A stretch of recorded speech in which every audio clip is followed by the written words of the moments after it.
Hello friends, this is ঋতু। ফিল্মিট চ্যানেলে তোমাদের সবাইকে জানাই ওয়ার্ম ওয়েলকাম। আজ আমি তোমাদের এক্সপ্লেইন করে শোনাবো হইচইয়ের crime mystery thriller web series সেই যে হলুদ পাখির সিজন 2।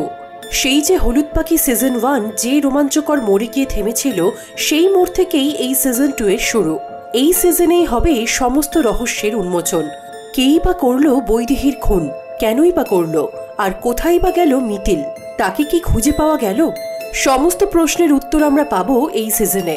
ফিল্মিট চ্যানেলের নতুন সদস্য হয়ে থাকলে সাবস্ক্রাইব বাটন প্রেস করে আর বেল নোটিফিকেশন অন করে রেখো, যাতে আমার আনা মুভি এক্সপ্লেনেশনের ভিডিও নোটিফিকেশন সবার আগে তোমাদের কাছে পৌঁছে যায়।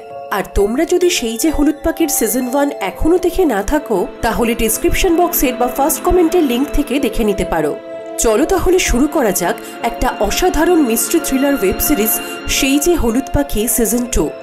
সিজন 2 এর শুরুতে আমরা সিজন 1 এর লাস্ট সিনটা দেখতে পাই।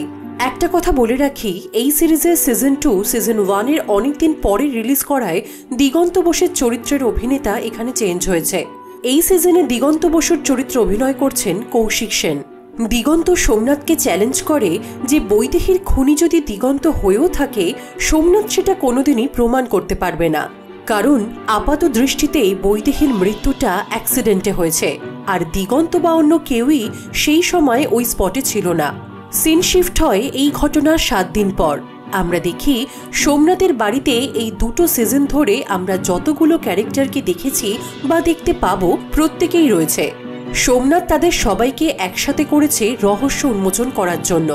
সিন আবার ফিরে যায় 7 দিন আগে, অর্থাৎ এবার আমরা দেখতে পাবো কিভাবে সোমনাথ রহস্যের কিনারা করল।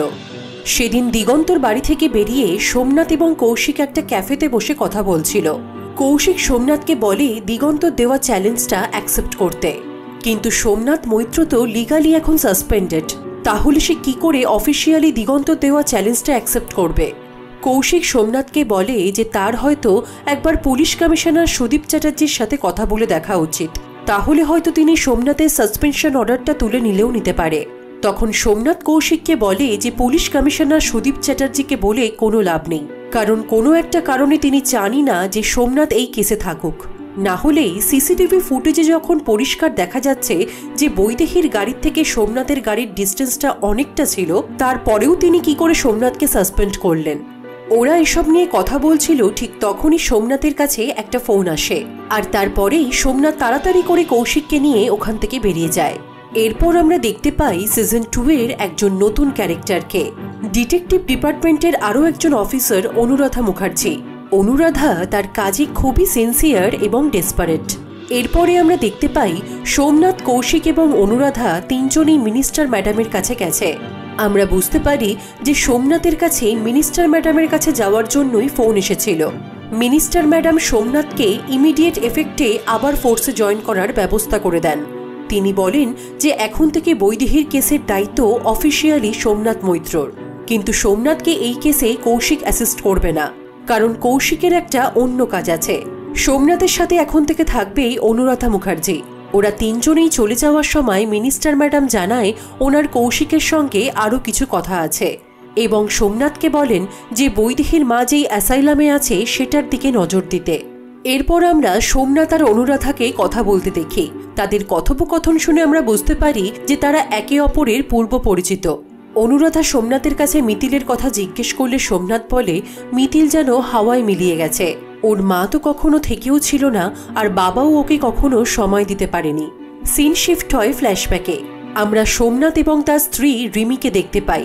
মিতিল তখন অনেকটাই ছোট, রিমি ছিল গান বাজনার জগতের মানুষ। ওদের কথোপকথন শুনে আমরা বুঝতে পারি যে রিমির সাথে স্বপ্নময় নামে কোনো একজন গায়কের অবৈধ সম্পর্ক আছে। আবার সেই সময় অনুরাধা মুখার্জির সাথে সোমনাথ মৈত্রর সম্পর্কটা কলিগ বা বন্ধুর থেকে একটু বেশিই ছিল। ওরা নিজেদের প্রেম নিয়ে আর একে অপরকে দোষী সাব্যস্ত করতে এতটাই ব্যস্ত হয়ে পড়েছিল যে মিতিলের দিকে কোনোদিনই ওরা ঠিকঠাকভাবে নজর দিতে পারেনি। সোমনাথের দাদা ওদেরকে আটকাতে এলে সোমনাথ তাকেও দুকথা শুনিয়ে অপমান করে, কারণ সোমনাথের দাদাও গান বাজনার জগতেরই মানুষ ছিল। সোমনাথের মনে হতো যে যারা গান বাজনা করে তারা হিপোক্রিট এবং লুজার। সিন ফিরে আসে বর্তমানে। সোমনাথ আর অনুরাধা বৈদেহী আর দিগন্তর সম্পর্কটা নিয়ে নিজেদের মধ্যে কথা বলছিল। অনু সোমনাথকে জানায় যে বৈদেহীর সাথে দিগন্তর আলাপ হয়েছিল ব্ল্যাক সি নামক একটি পাবে। ব্ল্যাক সি পাবের কথাটা শুনেই সোমনাথের মাথায় নববর্ষের দিন বৈদেহীর গাওয়া কালো সমুদ্র গানটা মনে পড়ে। ব্ল্যাক সি এর বাংলা অর্থ তো কালো সমুদ্রই, তাহলে কি সেদিন বৈদেহী ওর গানের মাধ্যমে ব্ল্যাক সি পাবের কথাই বলতে চেয়েছিল? এরপর সিন ফ্ল্যাশব্যাকে শিফট হয়ে আমরা দেখতে পাই যে ব্ল্যাক সি পাবে কিভাবে বৈদেহীর সাথে দিগন্তর আলাপ হয়েছিল। দিগন্ত সেই সময় নিয়মিত ব্ল্যাক সি পাবে গান গাইত, বৈদেহী ওই পাবেই আসত। সেই সময় দিগন্তর গানের অনেক ভক্তও ছিল, বৈদেহীও ছিল তাদেরই মধ্যে একজন। সে নিজে থেকেই দিগন্তর সাথে দেখা করতে এসেছিল আর জানিয়েছিল যে সে নিজে কিছু গান লিখেছে, সেগুলো সে দিগন্ত বসুকে দেখাতে চায়। বৈদেহীর কথা শুনে দিগন্ত বৈদেহীকে ওর বাড়িতে আসতে বলে। এভাবেই আস্তে আস্তে ওদের মধ্যে দেখা সাক্ষাৎ আর মেলামেশা বাড়তে থাকে। সিন ফিরে আসে বর্তমানে আর আমরা দেখি সোমনাথ দিগন্তকে বলছে যে বৈদেহীর বাবা ছোটবেলা থেকেই নিখোঁজ, মা থেকেও নেই, বাচ্চা একটা মেয়ে, তার উপর গান পাগল। দিগন্ত বসুর জন্য এরকম একটা মেয়েকে টার্গেট করা খুবই সহজ ছিল, তাই খুব সহজেই বয়সে অনেক বড় হওয়া সত্ত্বেও দিগন্ত মেন্টালি এবং ফিজিক্যালি বৈদেহীকে কবজা করে ফেলে। সোমনাথের কথাগুলো শুনে দিগন্ত বসু প্রচণ্ড রেগে যায় এবং তার সাথে বৈদেহীর সম্পর্কটা অস্বীকার করে। তখন সোমনাথ বলে যে তার কাছে প্রত্যক্ষদর্শীর সাক্ষ্য আছে। এরপরেই আমরা দেখি সেখানে উপস্থিত হয় দিগন্ত বসুর প্রাক্তন স্ত্রী শবনম। শবনম সবাইকে সত্যিটা জানায় আর সিন শিফট হয় ফ্ল্যাশব্যাকে। হঠাৎ করেই শবনম একদিন তার ছেলেকে নিয়ে তাড়াতাড়ি বাড়ি ফিরে আসায় বৈদেহী আর দিগন্তকে একসাথে দেখতে পেয়েছিল। বৈদেহীর কথা শুনে আমরা বুঝতে পারি যে দিগন্ত বৈদেহীকে বলেছিল শবনমের সাথে তার কোনো সম্পর্ক নেই, সে এখানে থাকেও না, অন্য কারোর সাথে পালিয়ে গেছে। সেদিনই হয়তো বৈদেহী বুঝতে পেরেছিল যে দিগন্ত তাকে মিথ্যে কথা বলেছে। সিন আবার ফ্ল্যাশব্যাকে শিফট হয় আর আমরা দেখি ব্ল্যাক সি পাব নিয়ে সন্দেহ হওয়ায় সোমনাথ আর অনু সেখানে যায়। ওরা ব্ল্যাক সি পাবের বারটেন্ডারকে জিজ্ঞাসাবাদ করে জানতে পারে যে বৈদেহী এখানে মাঝে মাঝেই গান গাইত। সোমনাথ ওনাকে জিজ্ঞেস করে যে দিগন্ত বসু এখানে গান গায় কিনা। তখন বারটেন্ডারটি জানায় যে তিনি মাত্র 6 মাস হলো এখানে জয়েন করেছেন। এই 6 মাসে দিগন্ত বসু একবারও গান গাননি, তবে উনি শুনেছেন যে আগে দিগন্ত বসু এখানে গান গাইত। সোমনাথ জিজ্ঞেস করে যে এই 6 মাসে বৈদেহী এখানে কতবার গান গেয়েছে। লোকটি জানায় যে এই 6 মাসে বৈদেহী প্রায় 10-12 বার এখানে গান গেয়েছে। সোমনাথ ওনাকে জিজ্ঞেস করে যে বৈদেহী কোনো নেশা করত কিনা। লোকটি বলে যে তিনি বৈদেহীকে কোনো রকম নেশা করতে কখনো দেখেনি, মাঝে মাঝে হয়তো একটা বিয়ার নিত, কখনো সেটাও নয়, এবং বৈদেহী তার পারফরমেন্স শেষ হওয়ার পরেই সঙ্গে সঙ্গে এখান থেকে বেরিয়ে যেত, 1 মিনিটও আর এখানে থাকতো না। সোমনাথ আর অনুরাধা ওখান থেকে বেরিয়েই যাচ্ছিল, ঠিক তখনই ব্ল্যাক সি পাবে অ্যানাউন্সমেন্ট হয় যে এরপরে ওখানে পারফর্ম করবে ফায়ারফ্লাই নামে একটি ব্যান্ড। ফায়ারফ্লাই এর নামটা শুনেই সোমনাথের বৈদেহীর লেখা গানের মধ্যে জোনাকি কথাটা মনে পড়ে। অ্যাক্সিডেন্টের সময় বৈদেহীর সাথে মিতিলের লেখা যে গানটা ছিল তার সাথে বৈদেহী যে কটা গানের লাইন অ্যাড করেছিল তার মধ্যে জোনাকি কথাটাও ছিল। সোমনাথের মনে হয় যে কালো সমুদ্র কথার মাধ্যমে বৈদেহী যেমন ব্ল্যাক সি পাবকে বোঝাতে চেয়েছে, সেরকমই কি জোনাকি কথার মাধ্যমে ফায়ারফ্লাই ব্যান্ডের কথা বলতে চেয়েছে। এই কথা মনে হওয়াতে সোমনাথ আর অনুরাধা ফায়ারফ্লাই ব্যান্ডের মেম্বারদের সাথে কথা বলতে যায়। ফায়ারফ্লাই ব্যান্ডের মেম্বার হলো রিক, বুবুন, রনি, মীর এবং সানা। রিক ওদের ব্যান্ডের লিড ভোকালিস্ট, বুবুন ড্রাম বাজায়, সানা ওদের ব্যান্ডে গানও করে, তার সাথে ব্যান্ডের ম্যানেজার। ব্যান্ডের বাকি সবাই ওদের সাথে মোটামুটি ভালোভাবে কথা বললেও রিক খুবই রুটভাবে ওদের সাথে কথা বলছিল। সোমনাথ ওদেরকে জিজ্ঞেস করে যে বৈদেহীর সাথে তাদের আলাপ ছিল কিনা। তখন রিক বলে যে বৈদেহীর সাথে তাদের সেরকম কোনো আলাপই হয়নি, জাস্ট হাই হ্যালো টাইপের সম্পর্ক। একটা ব্যান্ডের লিড ভোকালিস্ট আর একটা অন্য ব্যান্ডের লিড ভোকালিস্টকে যেভাবে চেনে সেই রকমই, এর থেকে একটুও বেশি নয়। বুবুন বলে যে সে আগে ইউথেনেশিয়া ব্যান্ডেই ড্রাম বাজাতো, পরে ও ইউথেনেশিয়া ছেড়ে ফায়ারফ্লাইতে জয়েন করেছে, সেই কারণে সে বৈদেহীকে চেনে। এরপরে আমরা দেখতে পাই একটা লোক আড়াল থেকে ওদের কথা শুনছিল। ওরা সেটা দেখতে পেয়ে গেলে লোকটা দ্রুত সেখান থেকে পালিয়ে যায়, আর শেষ পর্যন্ত ওরা লোকটাকে ধরতেও পারে না। অনু খোঁজ নিয়ে জানতে পারে যে লোকটার নাম প্রভাকর ঘোষ, প্রায় 12 বছর ধরে ব্ল্যাক সি পাবে কাজ করছে। এরপর আমরা দেখি সোমনাথ আর অনুরাধা পুলিশ কমিশনার সুদীপ চ্যাটার্জির কাছে বৈদেহীর কেসের ব্যাপারে কতটা প্রোগ্রেস হলো সেটা জানাতে আসে। ওদের দুজনকে একসাথে দেখেই commissioner Sudip Chatterjee love bird বলে সম্বোধন করে খোঁটা দেয়। সুদীপের কথা শুনে অনুরাধা অপ্রস্তুত হয়ে গেলে সোমনাথ বলে যে সে যেন কিছু মনে না করে। পুরুষ মানুষের মন যখন জ্বলতে থাকে তখন সে এভাবেই রিয়্যাক্ট করে। সোমনাথের কথা শুনে সুদীপ বলে যে বড় কাছে নৌকো বেঁধে মুখে খুব বলি ফুটেছে দেখছি। তা সোমনাথ মৈত্র, কি নেবেন, চা, কফি নাকি হুইস্কি? সোমনাথ বলে যে এটা চা কফি খাওয়ার সময় নয়, আর হুইস্কি সে যার তার সাথে খায় না। কথাটা শুনে স্বাভাবিকভাবেই সুদীপ তেলে বেগুনে জ্বলে ওঠে। সুদীপ বলে যে যতই তুমি ব্যাকডোর দিয়ে মিনিস্টারের হাত ধরে ফোর্সে ফিরে থাকো না কেন, এখনো কিন্তু তুমি সেই একই মানুষটাই আছো, একটা অ্যালকোহলিক পার্সন যে কিনা 5 বছর ধরেও তার নিজের মেয়েকেই খুঁজে বার করতে পারেনি। কথাটা বলার পরেই সুদীপ বুঝতে পারে যে সোমনাথকে এভাবে পার্সোনাল অ্যাটাক করাটা তার ঠিক হয়নি। সেই কারণে সুদীপ সোমনাথকে সরি বলে। অনুরাধা বলে যে এসব কথা বাদ দিয়ে তাদের বৈদেহীর কেসের সম্পর্কে জানা উচিত। তখন কৌশিক বলে যে সেও জানতে চায় ডিপার্টমেন্ট তাকে এই কেস থেকে সরিয়ে একজন দক্ষ অফিসারকে নিয়োগ করে কি সুরাহা করতে পারল। অনুরাধা সুদীপকে বলে যে তারা কয়েকটা সূত্র পেয়েছে, আর সেগুলো থেকে তাদের মনে হচ্ছে যে বৈদেহীর অ্যাক্সিডেন্টটা ঘটানো হয়েছে। বৈদেহী তার গানে কয়েকটা সূত্র দিয়ে গেছে। গানে দিয়ে যাওয়া সূত্রের কথা শুনে সুদীপ চ্যাটার্জি ব্যঙ্গ করে হেসে ওঠে। অনুরাধা বলে যে বৈদেহী তার গানে কালো সমুদ্রের কথাটা বলেছিল, আর তা থেকেই তারা ব্ল্যাক সি পাবের সন্ধান পেয়েছে। সোমনাথ খেয়াল করে যে ব্ল্যাক সি পাবের কথা শুনেই সুদীপ চ্যাটার্জির চোখের পাতাটা কেমন যেন একটা থমকে যায়। অনু বলতে থাকে যে ওরা বৈদেহীর গানে জোনাকি কথাটাও পেয়েছে, আর তা থেকে ওরা ফায়ারফ্লাই ব্যান্ডের মেম্বারদের সাথে কথা বলেছে। কথাগুলো শুনে কমিশনার সুদীপ চ্যাটার্জি কয়েক মুহূর্তের জন্য চুপ করে যায়, আর তারপর নিজেকে ধাতস্থ করে নিয়ে ওদেরকে এই কেসে এগিয়ে যেতে বলে। সুদীপ আবার সোমনাথকে বলে যে সে যেন সুদীপের কথায় কিছু মনে না করে। তখন সোমনাথ বলে যে সে কিছুই মনে করেনি, তবে লক্ষ্য করেছে যে ব্ল্যাক সি পাবের কথা শুনে সুদীপ চ্যাটার্জির চোখের পাতাটা আটকে গেছিল। এরপর আমরা ফায়ারফ্লাই ব্যান্ডের মেম্বারদের দেখতে পাই। আমরা দেখি যে রিক বাদে বাকি সবাই পুলিশ ওদের কাছে আসায় খুবই ভয় পেয়ে গেছে, তবে রিক এসব ব্যাপারে একেবারেই পাত্তা দিচ্ছে না। ওদের কথোপকথন শুনে আমরা বুঝতে পারি যে রিক আর বুবুন ইদার সাথে কিছু একটা করেছিল, যেটা তারা পুলিশকে বলেনি। সানা ওদেরকে বলে যে একটা মেয়ে হয়ে ওর অন্তত সবকিছু বলা উচিত ছিল, ও কেন কাউকে কিছু বলল না। সবকিছু জেনেও ওরা চুপ করে আছে। এইসব নিয়ে ওদের মধ্যে একটা উত্তেজনার সৃষ্টি হয়। সোমনাথ আর অনু যায় ইউথনেশিয়া ব্যান্ডের কাছে। ওরা দীপ্তদের ফায়ারফ্লাই ব্যান্ডের মেম্বারদের ব্যাপারে জিজ্ঞেস করে। ওদের থেকে জানা যায় যে ব্যান্ডেমোনিয়াম নামে একটা কম্পিটিশনে ওরা ফায়ারফ্লাইদের সাথে পার্টিসিপেট করেছিল, কিন্তু সেই কন্টেস্টটা ছিল তাদের কাছে খুবই আনফরচুনেট। অনু দীপ্তর কাছে এর কারণ জানতে চাইলে দীপ্ত বলে যে সেই কন্টেস্টে ওরা সেমিফাইনাল অবধি উঠেছিল, কিন্তু সেদিন রাতেই ইদার প্রচণ্ড গ্যাস্ট্রিক পেন ওঠে, যার জন্য তাকে হসপিটালে অ্যাডমিট হতে হয়। 3-4 দিন ইদা হসপিটালে অ্যাডমিট ছিল, এবং ডিসচার্জের পরেও সে 10-15 দিন বাড়ি থেকে বের হয়নি। এসব শুনে সোমনাথের খুবই অবাক লাগে, কারণ গ্যাস্ট্রিক ব্যথার জন্য 3-4 দিন হসপিটাল এবং ডিসচার্জের পরেও 10-12 দিন বাড়িতে থাকাটা একটু বেশিই বাড়াবাড়ি। সোমনাথ ওদেরকে জিজ্ঞেস করে যে ইদার কি আগে কখনো এরকম পেন হয়েছিল। ওরা বলে যে সেরকম তো ওরা কখনো শোনেনি। টিটো বলে যে অ্যাক্সিডেন্টের আগে ইদার বমি বমি ভাব আসত। অনু জিজ্ঞেস করে যে বুবুন তাদের ব্যান্ড কেন ছেড়েছিল। তখন দীপ্ত জানায় যে বুবুন একদিন ইদাকে মলেস্ট করার চেষ্টা করেছিল, সেই কারণে দীপ্ত ওকে খুবই মেরেছিল, আর তারপর থেকেই ওরা বুবুনকে ওদের ব্যান্ড থেকে বের করে দেয়। এরপর সোমনাথ আর অনু ওখান থেকে চলে যায়। গাড়িতে ওঠার পর অনু সোমনাথকে কিছুক্ষণ ওয়েট করে যেতে বলে। আমরা দেখতে পাই একটু পরেই টিটো সেখানে আসে। টিটো ওদেরকে জানায় যে সেদিন ইদার গ্যাস্ট্রিক পেন হয়নি।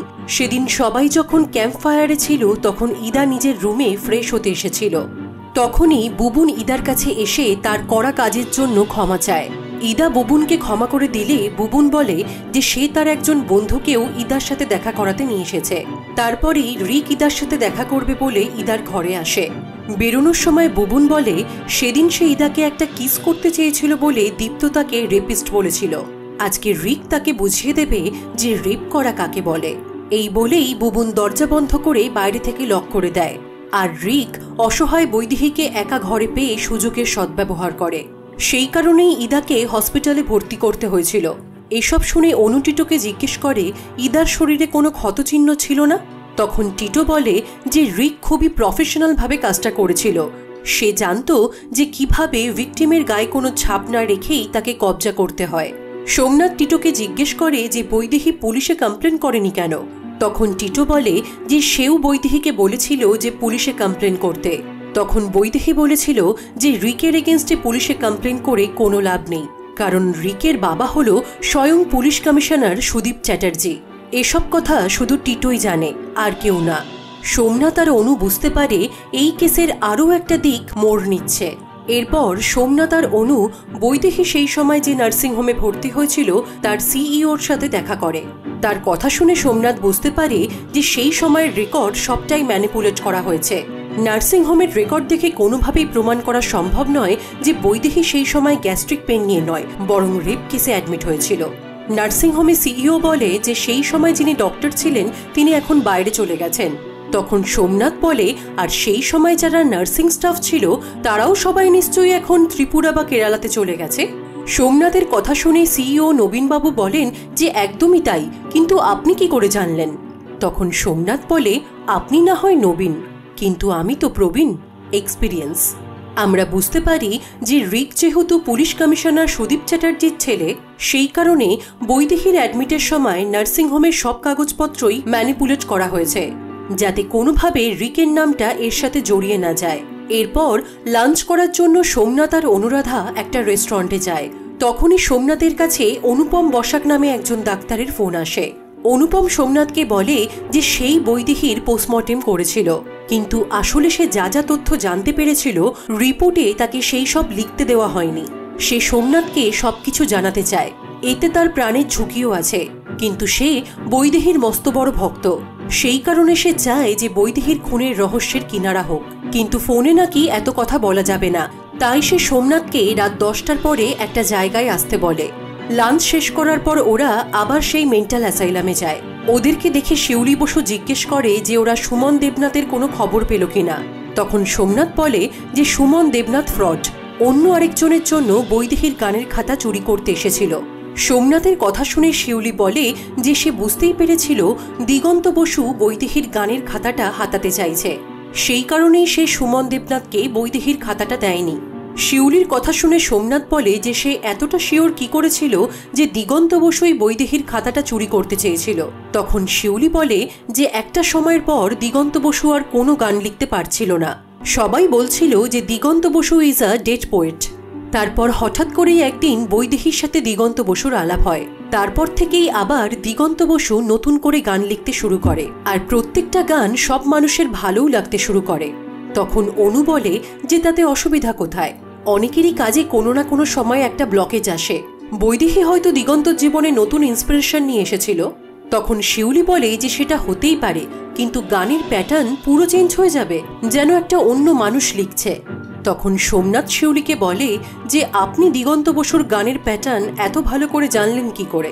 সোমনাথের কথা শুনে শিউলি একটু অপ্রস্তুত হয়ে বলে আসলে সে কলেজ লাইফ থেকেই দিগন্ত বসুর গানের ফ্যান ছিল। এরপর ওরা করুণার সাথে দেখা করে, তবে করুণার অপ্রাসঙ্গিক কথার মধ্যে ওরা কোনো ইনফরমেশনই খুঁজে পায় না। করুণার রুম থেকে ওরা বেরিয়ে যাচ্ছিল, ঠিক তখনই ওরা শুনতে পায় যে করুণা অসম্ভব সুন্দর গলায় গান গাইছে। সোমনাথ আর অনু আবার করুণার রুমে ফিরে আসে। করুণা গান শেষ করলে সোমনাথ করুণাকে বলে যে আপনি তো খুব সুন্দর গান করেন।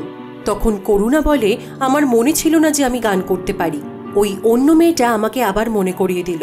এরপর করুণা বলে আমার মেয়েটা আর আসে না কেন, ও কি অন্য মেয়েটার মতো মরে গেল? অনু করুণাকে জিজ্ঞেস করে যে এই অন্য মেয়েটাকে। কিছুক্ষণ ঠিকঠাক কথা বললেও এরপর আর করুণা কিছুই বলে না। অনুরাধা আর সোমনাথ ওখান থেকে চলে যায়। রাত 10টার পরে ওদের অনুপমের সাথে দেখা করতে যাওয়ার কথা। এখনো ওদের হাতে 4 ঘন্টা বাকি। ওরা দুজন গঙ্গার ঘাটে গিয়ে কথা বলছিল।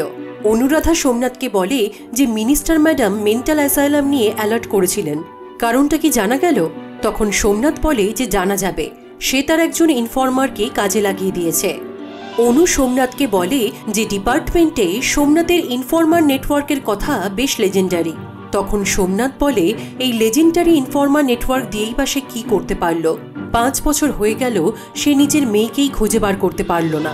সোমনাথ অনুকে বলে যে তাকে আর মিতিলকে ছেড়ে চলে যাওয়ার সময় রিমি সোমনাথকে জানিয়েছিল যে সে প্রেগনেন্ট। এরপর সিন শিফট হয় ফ্ল্যাশব্যাকে। রিমি স্বপ্নময়কে তার নিজের বাড়িতে নিয়ে এসেছে। স্বপ্নময় তখন পুরো মাতাল অবস্থায় ছিল। রিমি তার গা মুছিয়ে দিচ্ছিল। আর মিতিল দরজার একটা কোণে দাঁড়িয়ে এসব কিছু দেখছে। সেই সময়ই সোমনাথ বাড়িতে চলে আসে। বাবাকে দেখতে পেয়েই মিতিল সোমনাথকে জড়িয়ে ধরে। মিতিল সামনে আছে বলে সেই সময় সোমনাথ ওদেরকে কিছু বলে না। মিতিলকে কোলে নিয়ে ঘরে চলে আসে। তখন মিতিল তার বাবাকে জিজ্ঞেস করে তার মা কি তাদেরকে ছেড়ে চলে যাবে, কারণ সে শুনতে পেয়েছে বাইরের ওই কাকুটা তার মাকে ওদেরকে ছেড়ে তার কাছে চলে যাওয়ার কথা বলছে। মিতিলকে কোনোভাবে বুঝিয়ে সোমনাথ আবার বাইরের ঘরে আসে। এরপরে স্বাভাবিকভাবেই ওদের মধ্যে প্রচণ্ড কথা কাটাকাটি শুরু হয়। ওদেরকে থামাতেই আবারও সেখানে সোমনাথের দাদা আসে। তখন সোমনাথ তার দাদাকে বলে যে তিনি নিজের স্ত্রীকে কন্ট্রোল করতে পারেননি। তার স্ত্রী যার তার সাথে ঘুরে বেরিয়ে তার দাদাকেই অপবাদ দিয়ে এই বাড়ি ছেড়ে বেরিয়ে গেছিল। তিনি এসব কিছুর কোনোই প্রতিবাদ করতে পারেননি। আর আজ যখন সোমনাথের স্ত্রী সেই একই কাজ করছে তখন তিনি সোমনাথকেই আটকাচ্ছেন। সোমনাথের কথাগুলো শুনে তার দাদা অপমানিত হয়ে ওখান থেকে চলে যায়। তখন রিমি সোমনাথকে বলে যে তার কন্ট্রোলে থাকা বউ বর্তমানে প্রেগনেন্ট, তবে এই সন্তানের বাবা সোমনাথ নয়।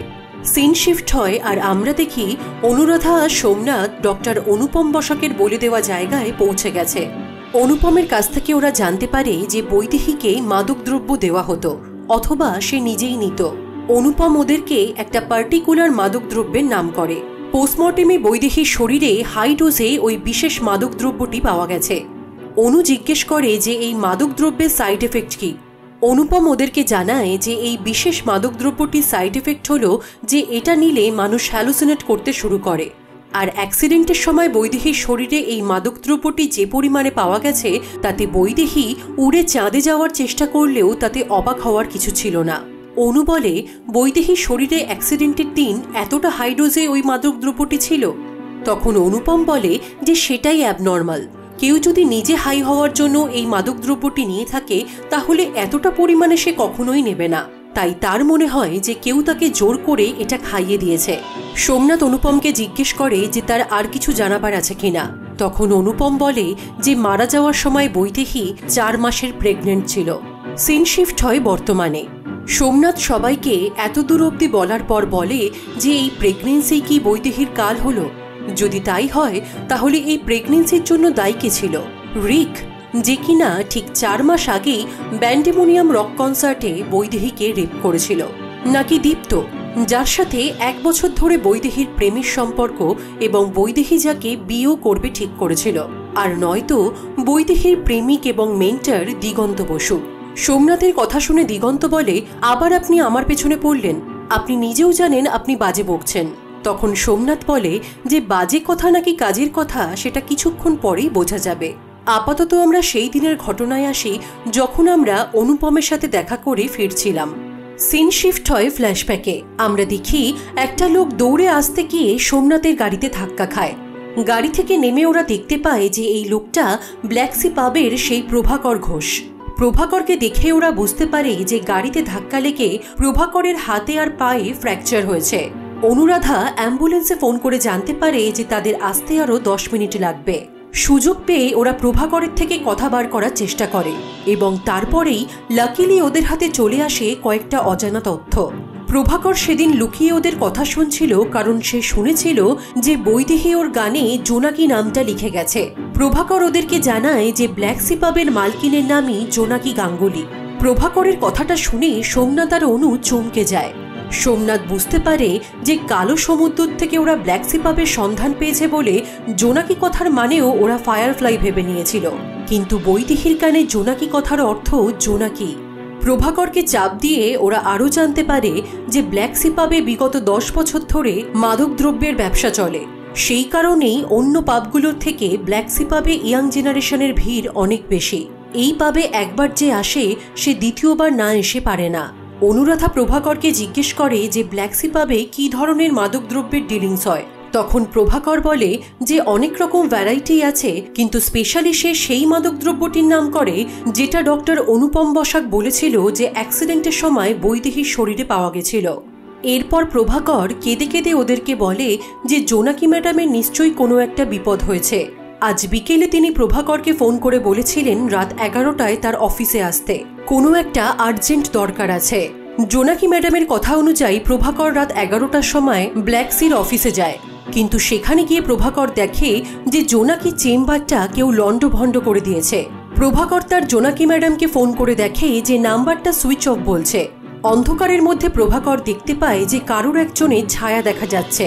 প্রভাকরের সন্দেহ হচ্ছে যে কেউ হয়তো জোনাকি ম্যাডামকে খুন করে ফেলেছে। সেই সময়ই অনুর কাছে একটা ফোন আসে। সোমনাথ প্রভাকরকে জিজ্ঞেস করে যে 10 বছর ধরে একটা পাবে অবৈধ মাদকদ্রব্যের ব্যবসা চলছে আর কেউ কোনোদিনও পুলিশকে কমপ্লেনই করলো না, সেটা কি করে সম্ভব? প্রভাকর বলে যে সবই সম্ভব। 10 বছর আগে জোনাকি ম্যাডামকে একজন একটা কেস থেকে বাঁচিয়েছিল। জোনাকি ম্যাডামের বন্ধু কে ছিল জানেন? প্রভাকর কিছু বলতে যাচ্ছিল, ঠিক সেই সময় কিছু বুঝে ওঠার আগেই বাইকে করে দুটো ছেলে এসে ওদের দিকে গুলি করে। সোমনাথ প্রভাকরকে বাঁচাবার চেষ্টা করে, কিন্তু দেখা যায় যে প্রভাকর মাথায় গুলি লেগে ওখানেই মারা গেছে। অনু সোমনাথকে জানায় যে আরেকটা খারাপ খবর আছে। ব্ল্যাকসি পাবের মালকিন জোনাকি গাঙ্গুলিকে তার চেম্বারে মৃত অবস্থায় পাওয়া গেছে। এরপর ওরা জোনাকি গাঙ্গুলির চেম্বারে যায়। সেখানে গিয়ে ওরা সিকিউরিটি গার্ডের কাছ থেকে জানতে পারে যে রাত 10:30 নাগাদ একটা পাঞ্জাবি ভদ্রলোক জোনাকির সাথে দেখা করতে এসেছিল। কিছুক্ষণ পরেই তিনি জোনাকি ম্যাডামের জন্য একটা ওষুধ আনার নাম করে বেরিয়ে যায়। 1 ঘন্টা পরেও সেই পাঞ্জাবি ভদ্রলোক ফিরে না আসায় সিকিউরিটি গার্ড যখন জোনাকির চেম্বারে যায় তখনই সে জোনাকিকে এই অবস্থায় দেখে পুলিশকে ইনফর্ম করে। ক্রাইম সিন দেখে ওরা বুঝতে পারে যে ভাড়াটে গুন্ডা দিয়ে জোনাকি গাঙ্গুলিকে খুন করানো হয়েছে। আর তারপরে ফিল্মি কায়দায় হাতে রিভলভার দিয়ে সাজানো হয়েছে যে এটা সুইসাইড। কিন্তু কোনো মানুষ যদি রিভলভার দিয়ে নিজেকে শেষ করার চেষ্টাও করে, ইম্প্যাক্টের পর রিভলভারটা কখনোই তার হাতে থাকতে পারে না, ছিটকে অন্তত 5-6 ফিট দূরে পড়ে যাবে। অনুরাধা বলে, আর তাছাড়া রিভলভারে সাইলেন্সার লাগিয়ে খুনটা করা হয়েছে, না হলে আশেপাশের লোক তো দূরের কথা, সিকিউরিটি গার্ডও কোনো শব্দ পায়নি। ওরা লোকাল পুলিশকে বলে যে কলকাতার সব জানা পরিচিত সুপারি কিলারদের খবর নিতে। গাড়িতে ফেরার সময় সোমনাথ বলে যে বৈদেহী আর মিতিলের ভাগ্যের কত মিল, দুজনের কেউই বাবা মার ভালোবাসা পেল না। তখন অনু বলে বৈদেহীর কথা সে বলতে পারবে না, তবে সোমনাথ মিতিলকে আরও একটু সময় দিতে পারত। অনু বলে রিমির চলে যাওয়ার দিনটা সে এখনো ভুলতে পারে না। সিন শিফট হয় ফ্ল্যাশব্যাকে। আমরা দেখি হঠাৎ করেই একদিন রিমি সোমনাথকে বলে যে সে সারা জীবনের জন্য স্বপ্নময়ের কাছে চলে যাচ্ছে। সোমনাথ রিমিকে জিজ্ঞেস করে যে সে মিতিলকে কি জবাব দেবে। তখন রিমি বলে যে মিতিলকে তাদের মধ্যে আনাটাই সবচেয়ে বড় ভুল ছিল। সোমনাথ আর রিমির কোনোদিনই বনিবনা হয়নি। আর 5টা দম্পতির মতো ওরাও ভেবেছিল যে একটা বাচ্চা এলে হয়তো সবকিছু ঠিক হয়ে যাবে, কিন্তু ওদের সম্পর্কটা ঠিক হওয়ার ছিল না। রিমি বলে যে তার কাছে বরাবরই ফার্স্ট প্রায়োরিটি গান, মিতিল নয়। কথাটা শুনতে অন্য মায়েদের মতো না লাগলেও রিমির কিছুই করার নেই, কারণ সে অন্যদের মতো নয়। সে গানকে নিয়েই বেঁচে থাকতে চায়, গানই তার কাছে সব। তাই মিতিলকে সে এখানেই রেখে যাচ্ছে। এই বলে রিমি সোমনাথের বাড়ি থেকে চলে যায়। সেই রাতে মানসিকভাবে বিধ্বস্ত সোমনাথ অনুকে এসে সব ঘটনা জানায়। সোমনাথ বুঝতে পারছিল না যে মিতিল ঘুম থেকে উঠলে সে যখন তার মাকে খুঁজবে তখন সোমনাথ তাকে কি বলে সান্ত্বনা দেবে। ইতিমধ্যেই সোমনাথের কাছে একটা ফোন আসে আর সে জানতে পারে যে রিমির গাড়িটা একটা লরির সাথে ধাক্কা লেগে অ্যাক্সিডেন্ট করেছে। Rimi spot dead.